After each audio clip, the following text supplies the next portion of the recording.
Hello everyone, this is Rick. Welcome to an episode on the Mesopotamian Civilization. This is going to be a two-part video, hence this is the part 1.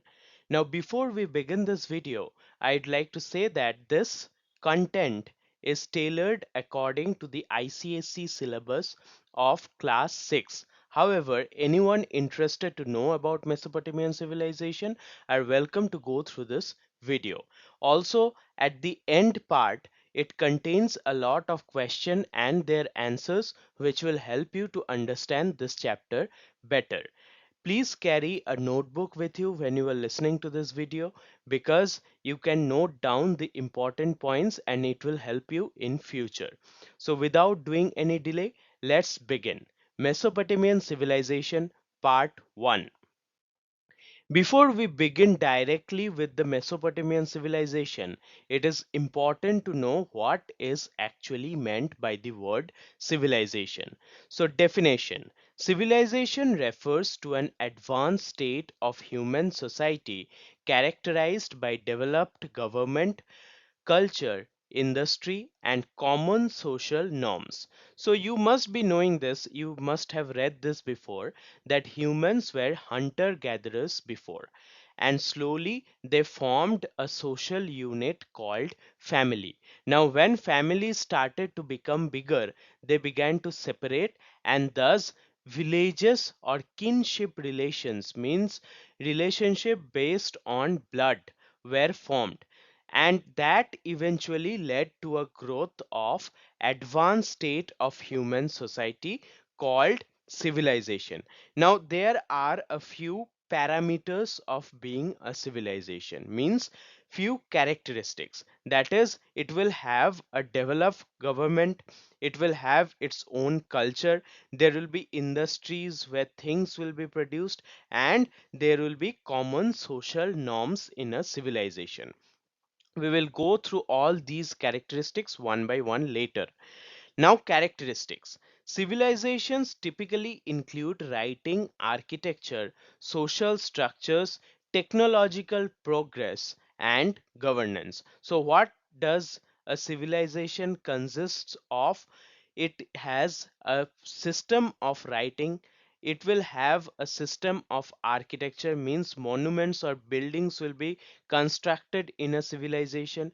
There will be social structures, there will be social divisions, rules, laws to play by for the people, and there will be technological progress. And to manage all this, there will be a proper government.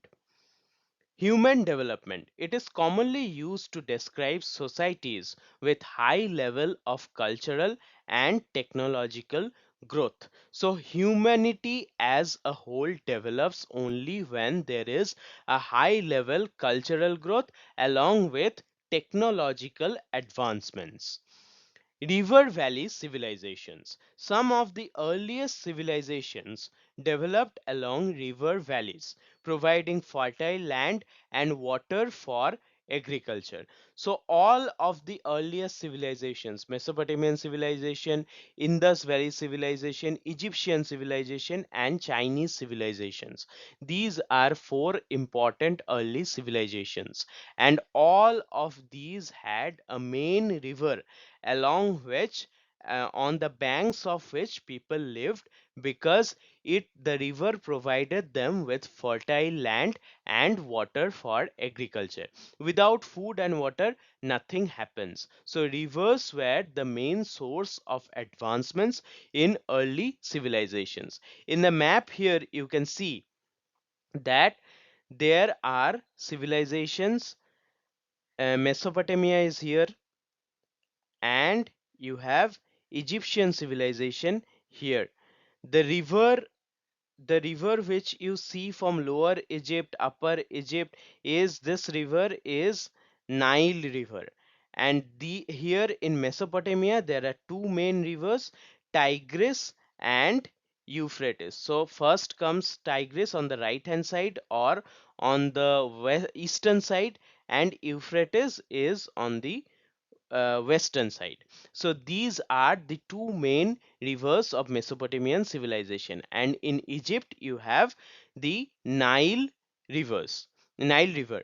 While in India, in Indus Valley Civilization, you have the Indus River, and in Chinese civilization, you have the Huang Ho River. So these are the important rivers along which, or on the banks of which, early civilizations or ancient civilizations grew. Social organization. Civilizations have structured societies with different roles such as rulers, priests, merchants, and laborers. So, in a society, different kinds of people live together. All have their own jobs and roles to play. All are important in the society in their own ways. So, in a social organization, there will be rulers, there will also be priests and merchants and also laborers. So why are priests important in today's world? You may not find them to be very important position, but in early ancient times, priests were next to the rulers because they were, as it was thought that they have some kind of connection with God. Hence, after rulers came the priests. So, thus, there will be a social organization in a civilization. Economic activities, trade, commerce, and specialized crafts are essential components of civilization. So there will be trade, there will be commerce, and also different kinds of specialized crafts. What do you mean by specialized crafts? There will be people who will make pottery, there will be people who will make metal things. So people assigned to one specific kind of job means there will be specialized craft industry, and these are all essential components of a civilization. Now, what are the contributions of a civilization? Early civilizations contributed significantly to science, mathematics, medicine, and literature. So, all these things, science, mathematics, medicine, and literature, the basic necessities of human life, started with the growth of civilizations. Next up, we will see the importance of rivers in civilization. We have already seen that all civilizations grew around specific rivers. So, why did it happen like that? What is the importance of rivers in the growth of civilization? So, first thing, river is the source of water. And this slide is very important because questions may come on the importance of rivers in a civilization. So, first and foremost point is that it is the source of water. Rivers provided a constant supply of water for drinking, agriculture, and daily needs. So rivers are sources of fresh water. Hence, fresh water is very much essential for drinking. Without drinking, we cannot do anything. Agriculture, without fresh water, none of the crops will grow, and also for daily activities which requires washing, like cooking, washing clothes, and other things. Agriculture. The annual floods in river valleys deposited fertile silt, making the land ideal for cultivation. So, in the river valleys, every year the rivers used to overflow, and when the rivers used to overflow, that time water used to spread around the banks of river, covering a huge area. Now when water used to overflow, that water has mud mixed in it. So after some time, the overflowed water used to dry off, but the mud used to settle on the ground. This deposition of mud, or a layer of mud, when gets deposited by the flooding waters of river, that layer of mud is called silt. And over time, this silt deposition year after year leads to the creation of alluvial soil. So thus alluvial soil is making the land ideal for cultivation of different kinds of crops. Livestock rearing. River valleys had good pastures for animals, supporting domestication and dairy farming. So river valleys had good pastures. Good pastures means where grasses used to grow, and with this grasses the animals could eat. Thus domestication of animals and dairy farming. Dairy farming means milk farming. So all this was possible with the help of rivers, even though not directly but indirectly. Climate benefits. The valleys had mild and pleasant weather without extreme heat or cold. River valleys mostly have a very nice weather. It is the weather which does not have too much of coolness or too much of hotness. So extreme heat or cold was not there in the river valleys. Transportation and trade.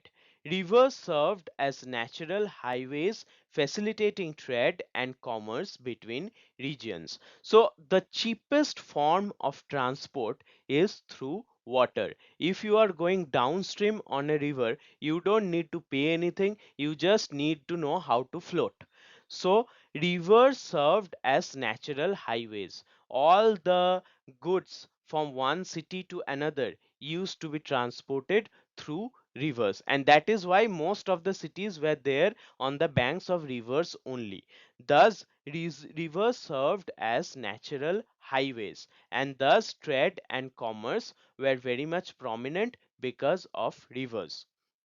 Urban development. Settlements near rivers grew into cities and towns, forming the foundation of early civilizations. So, settlements near the rivers led to the growth of markets, and thus people tried to live close by to the markets, and so cities and towns were formed. Thus, there was the foundation of early civilization. Cultural growth. The abundance of resources allowed people to engage in writing, art, and technological advancements. So you cannot do anything creative if you are hungry. But in case of civilization, people had enough to eat, they were more or less wealthy, hence they had security of life. And with the security of life, they could do other things like writing, art, and other technological advancements. Now we will go into Mesopotamian civilization. Where did it happen? How did it happen? Meaning, the Greek term Mesopotamia means land between rivers. So the term Mesopotamia is actually in Greek language, and it means land between the two rivers. If you have seen the map on the first slide, you will know what I mean. And it refers to its location between the Tigris and Euphrates. The pronunciation is Tigris and Euphrates. So these are the two rivers between which the land of Mesopotamia was there. And today it is actually in Iraq. Geographical location. It is situated in modern Iraq between the two rivers which overflowed and provided fertile land. So today it is situated in a country called Iraq, and this country is the exact place where Mesopotamian civilization existed thousands of years ago, and here the two rivers overflowed and gave fertile land. Early settlements. Small settlements appeared around 5000 BC and evolved into as advanced cities. So around 5000 BC, that is approximately 7000 years from today's time. 7000 years ago. If you go 7000 years ago, it will be approximately 5000 BCE. And it was during that time small settlements were originating on the banks of Tigris and Euphrates rivers. Sumerian civilization. So the first proper civilization in Mesopotamia. Now Mesopotamian civilization has different other civilizations within it. One such important civilization, or the first civilization, was Sumerian civilization. The Sumerians built one of the world's first civilizations around 3500 BC. So the date is 3500 BC, approximately 5.5 thousand years ago. The Sumerians built world's first civilizations, and thus the Mesopotamian civilization as a whole started. Successive civilizations. After the Sumerian civilization, who ruled Mesopotamia? There were Babylonian and Assyrian civilization. Now, Mesopotamia has many important cities like Sumer, Babylonia, Akkad, Assyria, all these are important cities. Now, whenever one dynasty became prominent, they ruled from their own cities. So, at first, the Sumerians ruled for approximately 1500 years, and then it was time for the Akkads to rule. After that, the Babylonians ruled from Babylonia, and then the Assyrians also ruled. So it was the Mesopotamian civilization as a whole consisted of numerous other civilizations who ruled one after another. Cradle of civilization.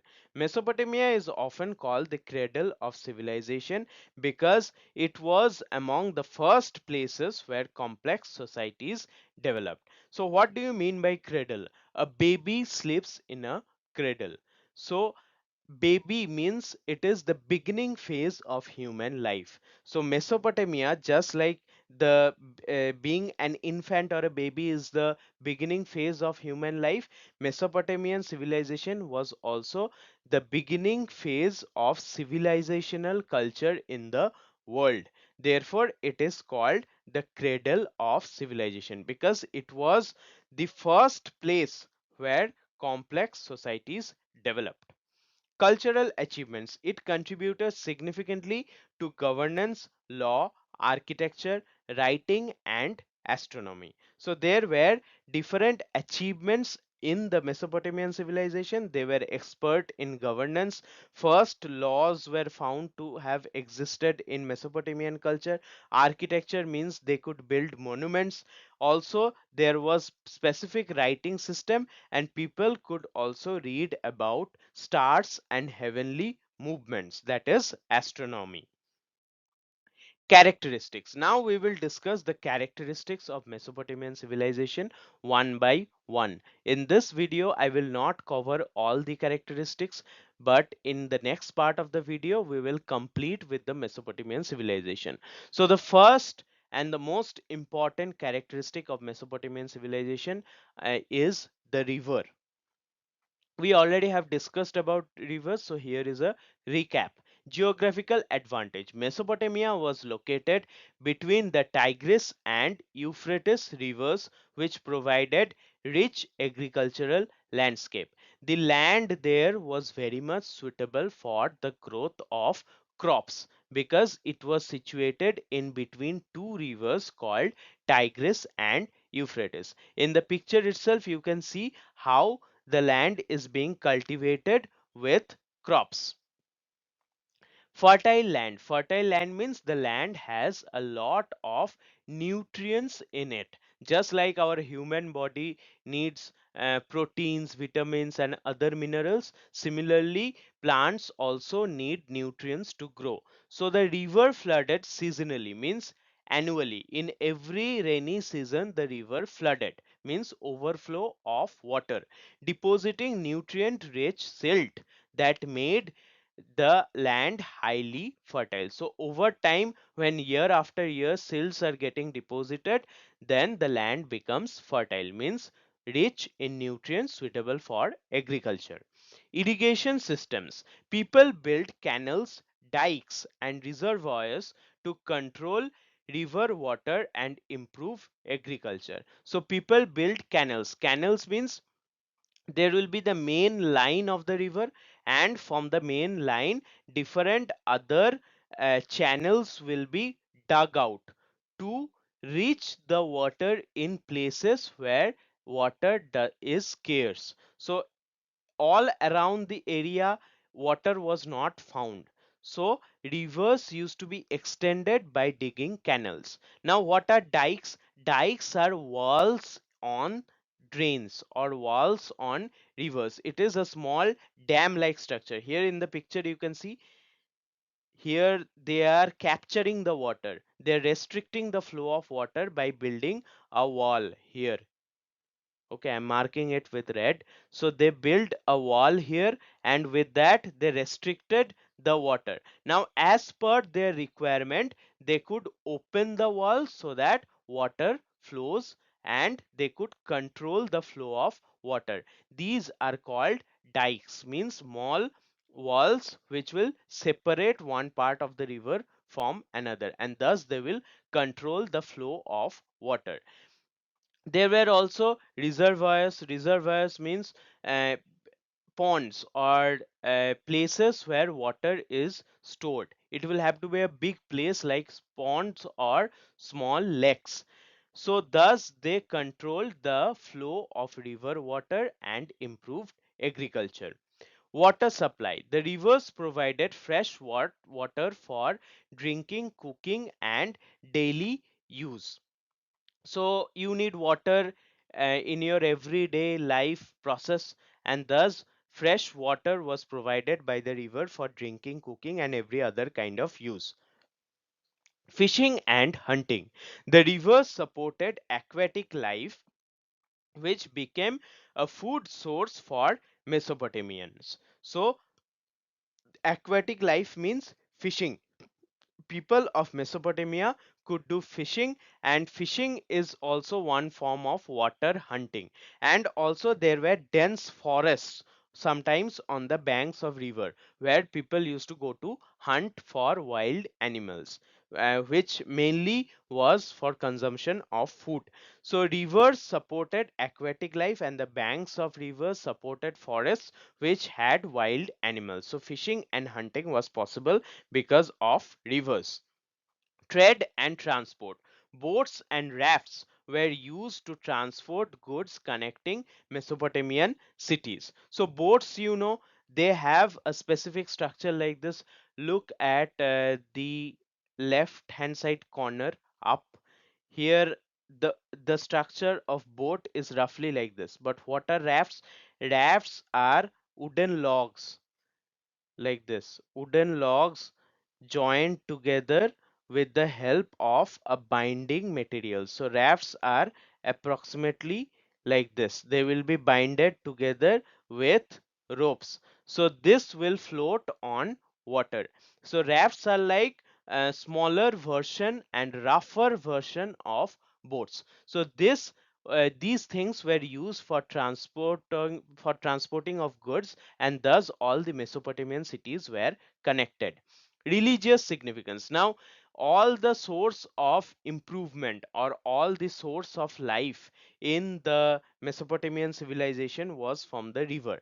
That's why rivers were considered sacred and played an important role in Mesopotamian myths. In India also, Ganges or Ganga river is considered to be a goddess. So like that, river in Mesopotamia was also very sacred.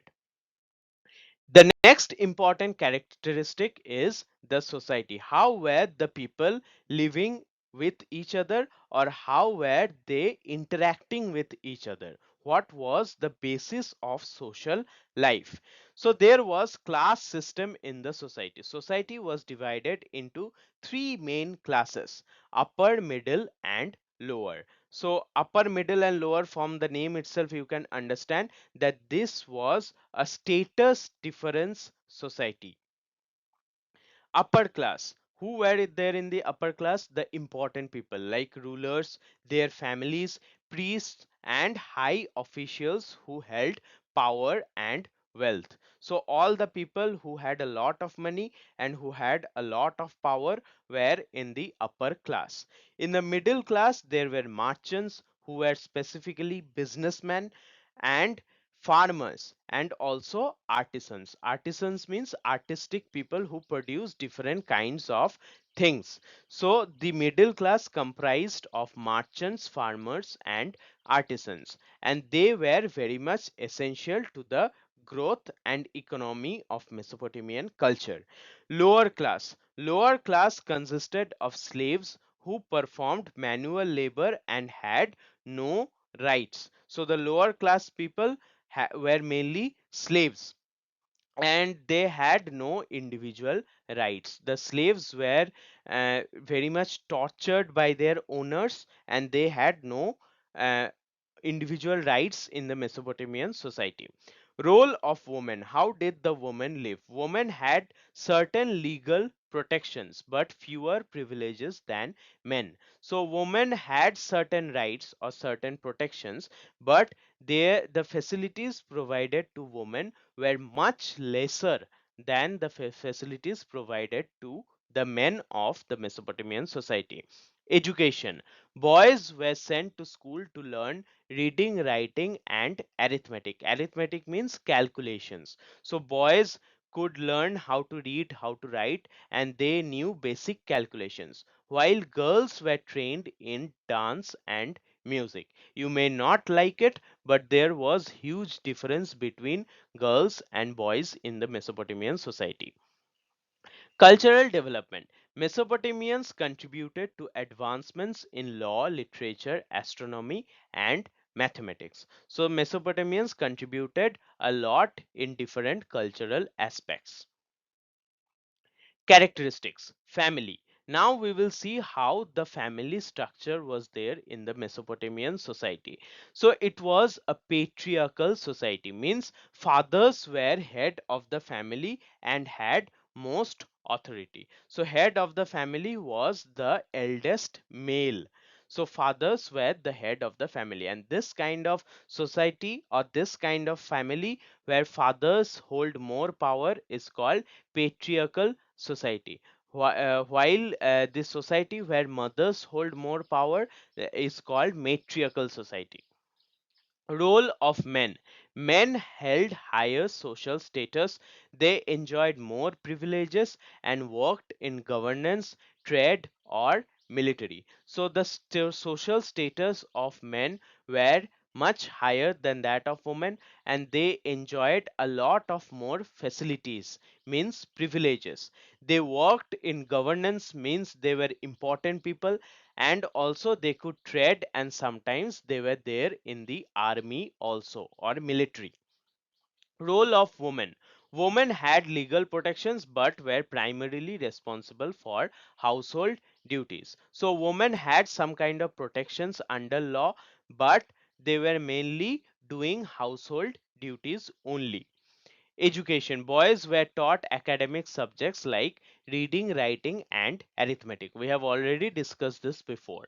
Girls were educated in music, dance, and household management. So you can understand the difference, or you can understand who were more important in the Mesopotamian society. Marriage and inheritance.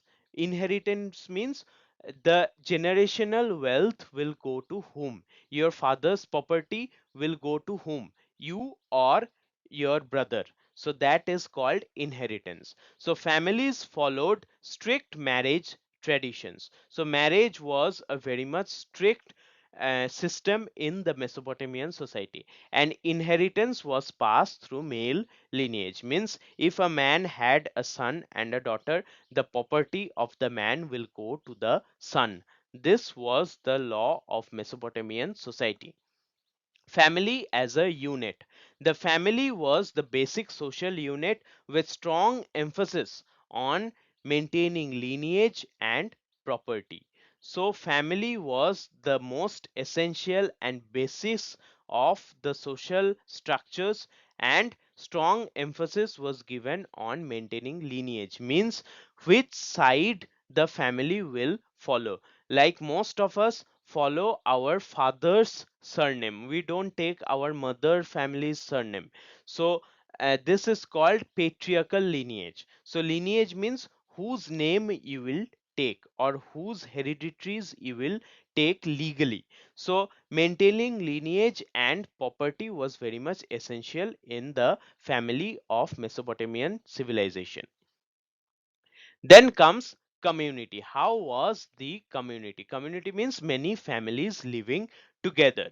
So temple towns. Many Mesopotamian cities like Eridu, Nippur, Ur, Kish, and Lagas were built around temples. So these were cities where one temple was the main thing. So Eridu, Nippur, Ur, Kish and Lagaz are important temple towns, and people who lived around the temple, they mainly used to work directly or indirectly for the temple. Some people used to sell flowers, some people used to give food to the people who visited the temple, some people used to clean the temple, many priests were there in the temple. So all these people lived around the temple itself.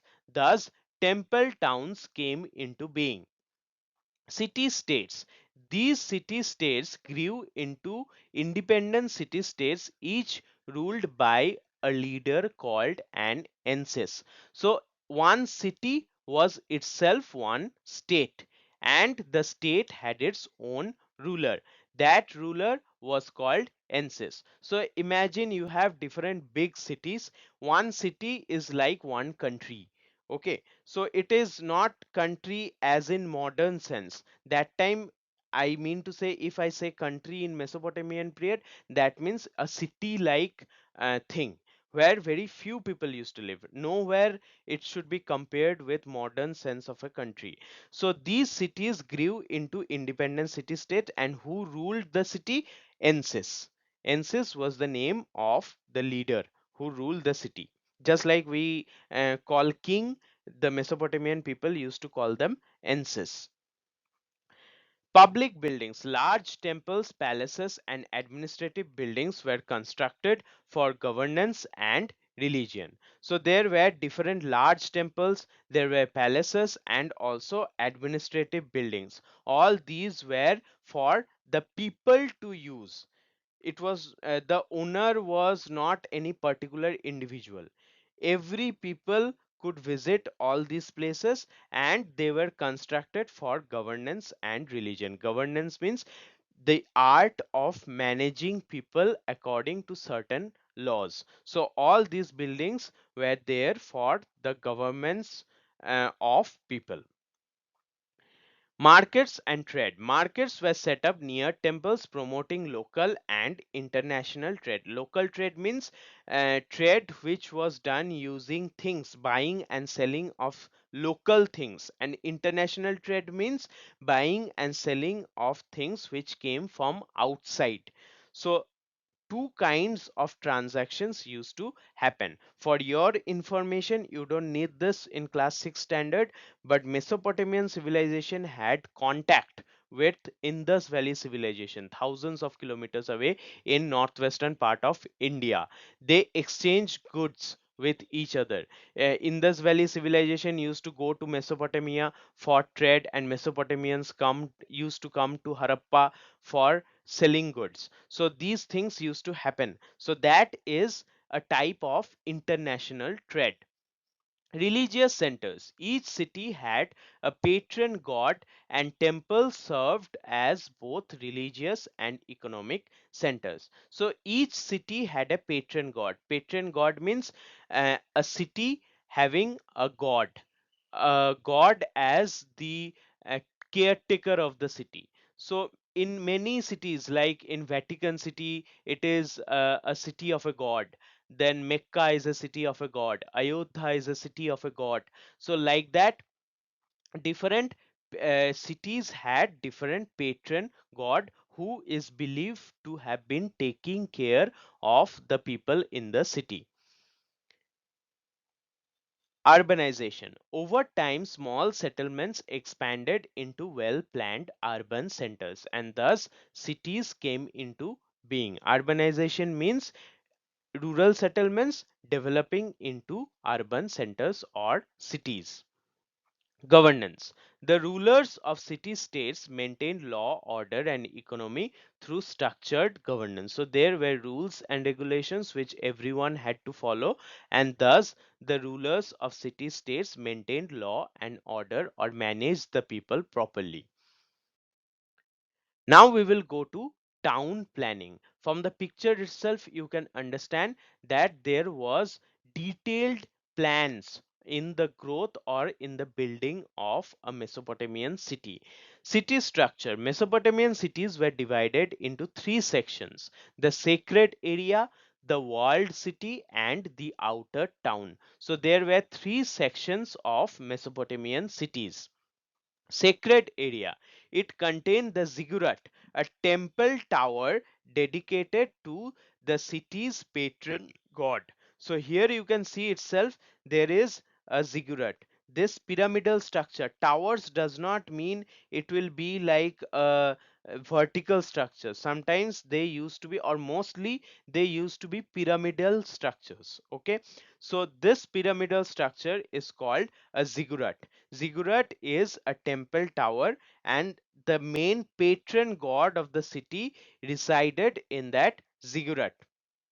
Walled city. Walled city is the main residential and administrative area enclosed by defensive walls. So around the ziggurat, all the important people used to live, and the citizens of the city also used to live, and that was surrounded by defensive wall. Hence, it is called walled city. Why defensive wall? So that no one can attack from outside. It was for the purpose of protection. Outer town.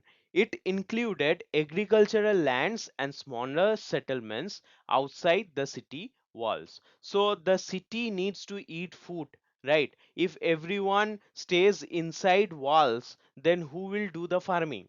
Those farmlands used to be situated outside the walls. Hence, outer town is a place which contained the agricultural lands, and to take care of those agricultural lands, few farmers used to live in smaller settlements in between farmlands. Hence, the outer town included settlements also. So, agricultural lands and smaller settlements were there outside city walls. Building materials. How were all these structures built? Houses and structures were made up of mud bricks. Now, what do you mean by mud brick? A block of mud will be taken and it will be dried in the sun. In today's world, the bricks, the red color bricks that you see is actually fired bricks. Means mud will be it will be made with mud, and then it will be dried in the sun, and then it will be burnt. But this burning of bricks was not there in Mesopotamia. So all of the things were built with the help of sun dried mud bricks. Why sun dried? Because the mud used to dry in the sun. Street planning. Streets were unpaved and lacked proper drainage system. This was the main point of difference between Indus Valley Civilization and Mesopotamian Civilization. In Mesopotamian Civilization, streets and drainage systems were not at all good. But in Indus Valley Civilization, it was very clean and good, very highly advanced. So streets were unpaved. Unpaved means normal mud streets, nothing situated above the streets to make it smooth. No pitch, no bricks, nothing. So streets were unpaved, and there were no proper drainage system. Courtyard houses. Homes were designed with rooms grouped around a central courtyard. So all the rooms in a house used to be situated all around the walls, and the middle place was left blank or empty. That was called central courtyard. In villages, even today, you find house designs like this, where in the middle there will be empty place, and all around that empty place rooms will be built. Now we will go to the most important thing, one of the most important thing, that is occupation, what the people used to do. So agriculture was the primary occupation. Farming was the main economic activity, supported by irrigation from Tigris and Euphrates rivers. So people used to take water from Tigris or Euphrates river, and farming was possible. So thus farming was the main economic activity. Irrigation systems. Mesopotamians built dikes, canals, and reservoirs to control water flow and increase productivity. So all these things were built for the purpose of irrigation. I have already discussed all of these terms in my previous slides. Crops grown. They cultivated wheat, barley, fruits, and pulses. So these were the crops which were grown by the Mesopotamian people. It is point to be noted, especially for the Indians, rice was not properly grown in Mesopotamian civilization. Wheat was the primary thing of consumption.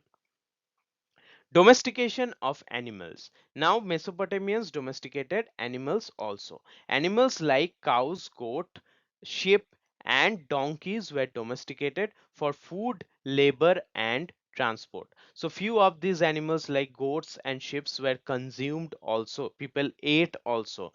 And these were also used for labor. Cows were used for transportation and also for labor like in agriculture to move the plow. Cows are very much essential. Technological advancements. Mesopotamians invented the ox-drawn plow and wheeled carts for agriculture and transportation. So Mesopotamians invented ox-drawn plow. Plow means a sharp thing which is used to dig the soil. Before planting seeds in the soil, you need to dig the soil properly. So it was a big sharp edged thing which was pulled by the ox, and the soil used to be dug.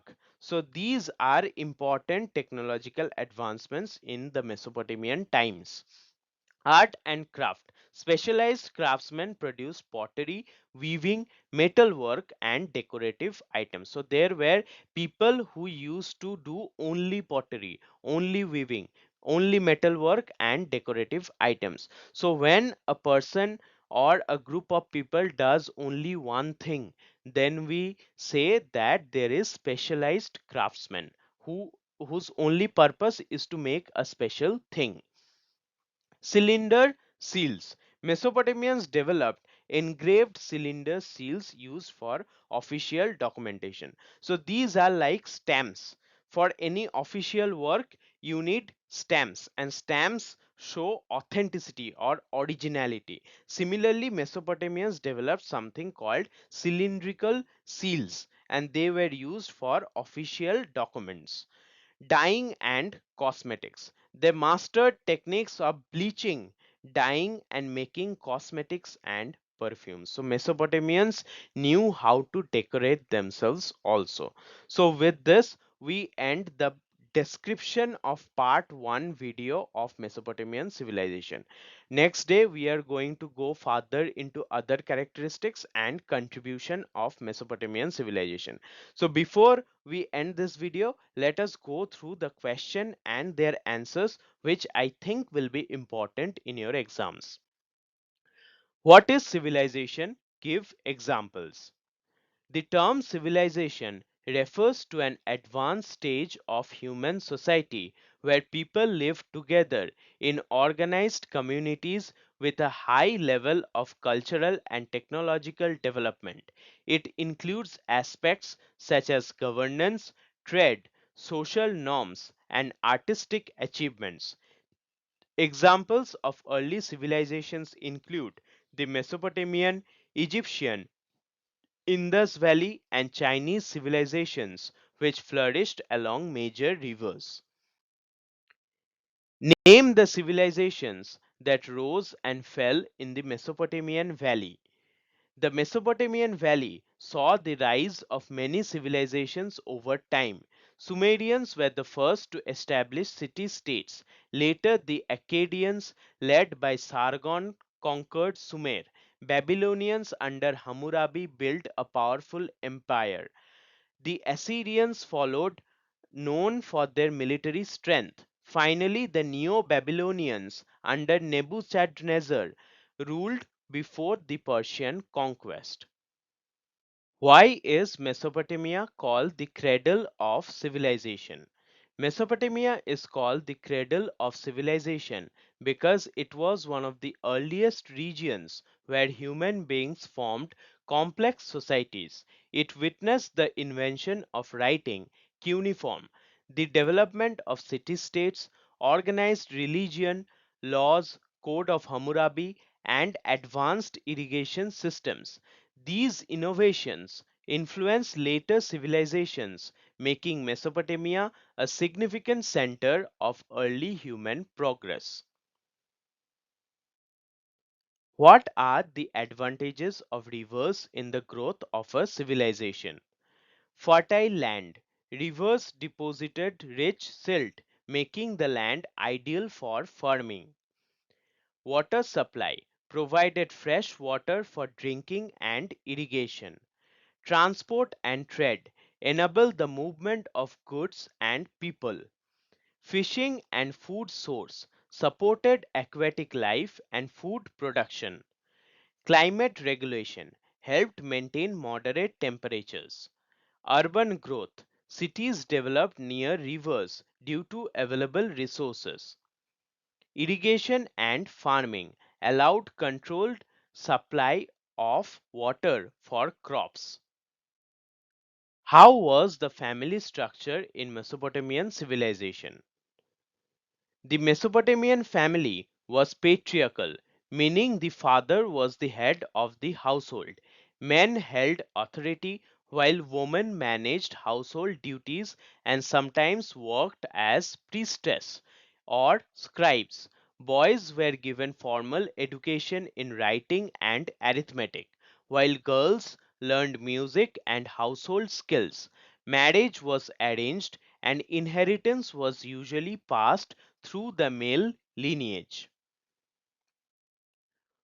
What was the town planning like in the Mesopotamian Valley? Mesopotamian cities were divided into three main areas: the sacred area, the walled city, and the outer town. The sacred area contained a ziggurat dedicated to the city's patron god. The walled city housed administrative buildings, markets, and residential areas. The outer town consisted of farms and smaller settlements. Cities were surrounded by walls for protection with narrow streets and mud brick houses. Explain briefly the three main divisions of Mesopotamian society. Mesopotamian society was divided into three main classes. The upper class consisted of kings, priests, and high officials who held political and religious power. The middle class included merchants, artisans, scribes, and farmers who contributed to the economy and administration. The lower class was made up of slaves and laborers who had no rights and worked in households, temples, or fields. What occupations did the Mesopotamians pursue? Mesopotamians engaged in agriculture, animal domestication, trade, pottery making, weaving, metalwork, fishing, and hunting. Farmers used irrigation systems to grow wheat and barley. Traders exchanged goods with neighboring regions. Artisans crafted pottery, textiles, and tools. Scribes maintained records, while priests conducted religious ceremonies. Builders constructed houses and temples using sun-dried bricks. These occupations helped sustain the civilization's economy and social structure. So with this, we end the first part of Mesopotamian civilization. Hope you have liked this video. Anyone interested in Mesopotamian civilization or any history nerd who wants to know about history can go through this video. It will help you. Even though this is for ICSE board, but any people can go through this video. If you have any doubts, you can post it in the comments. I will try my best to answer. Thank you so much for your love and support.